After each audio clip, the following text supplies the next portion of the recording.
The fallen South African soldiers are on transit, as you can see on your screen.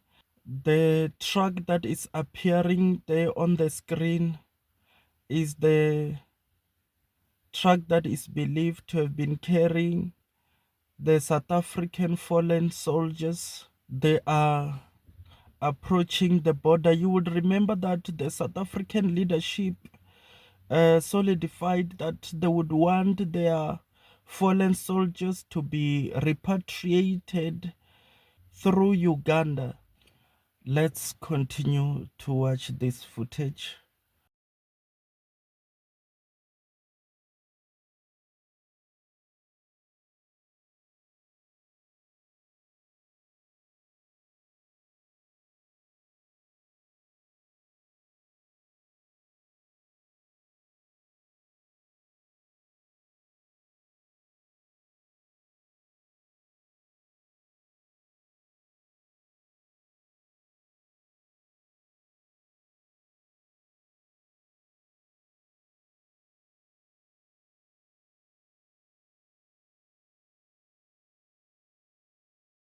The dogs are sniffing the bags.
They will be airlifted from Uganda to South Africa.